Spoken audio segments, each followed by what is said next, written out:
Hey everyone, my name is Nicole Clark with the QA and compliance team at Healthcare Heritage, and today I have the pleasure of talking to Val McIntyre. She is one of our QA and compliance team members and works very closely with me. She's based out of New York, and as part of her job, she does a lot of audits. I know we've talked about this before on the page, but I think that it bears mentioning again. It's something that we can always get better at, but I wanted to really pick her brain about something we've talked about a lot, skilled daily notes, because this is what we do every day, right? We are always writing a daily note. And I think personally they can be challenging, and they've been challenging for me in the past because of a couple of different factors, right? So first, we have so much to do in a day. It's hard to get everything done, whether you're a program manager or, clinician, just trying to get those treatments in. The daily notes are the last thing we want to ever think about, right?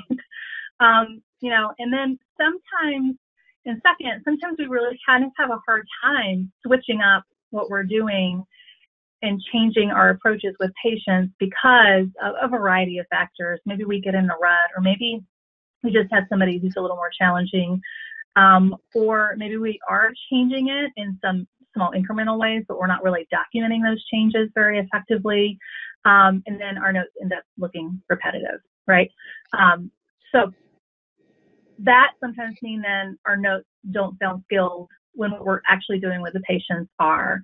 So, and then sometimes finally, I think we just struggle with what to write. Like we know what we've done, but then just getting it down on paper, right, is sometimes a problem. So, Val, when you're looking at these daily notes, what's one of the most common issues you see in regards to daily notes in the audits that you do?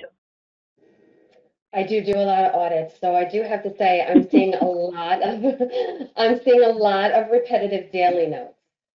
So meaning like we're documenting the same exercises and activities every day without any variation. And the progress notes, they're adding the same exact details, so there really is no difference between the two. Right.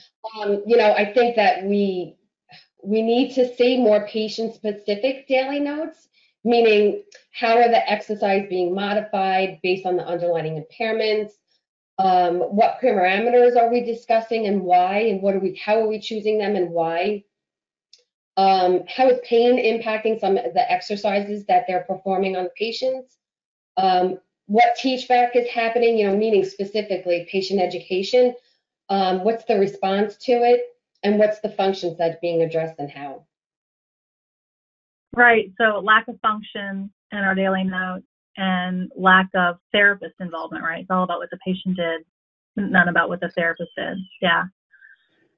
What's another top issue for you when we're talking about daily notes and looking at those? Another one for me would have to be the minutes not really supported by the documentation. So that is another example. So we might be billing for 60 minutes worth of treatment, but the documentation shows some basic exercises and interventions. For example, if you're ambulating 50 feet with contact guard assist, like those are the things that I'm seeing, or completing both lower extremity exercises times 10, transfer trainings with max assist times 2. So the documentation isn't really supporting the minutes that are being billed, and what exercises should be there for how long it took them to do it. So, it really is taking them less time to do that.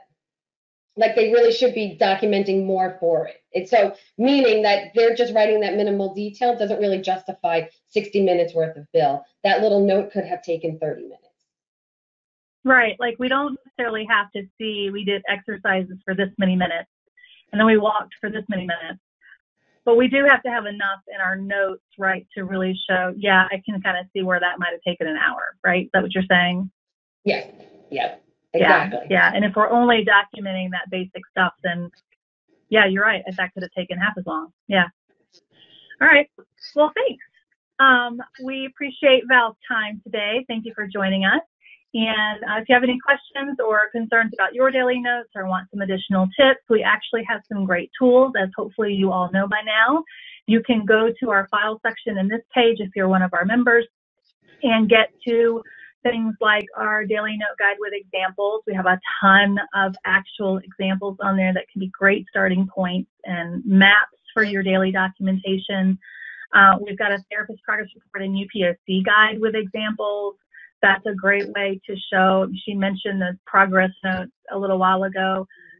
Those also really need to be way more detailed than they tend to be, and provide additional information that maybe don't go in our daily notes or analysis that maybe we're missing. So that's a great guide to go to. And we have a variety of other tools as well. If you're a Health Pro Heritage clinician, you can get to those same tools in company documents or your iPads. They're available on there too without the need for a login.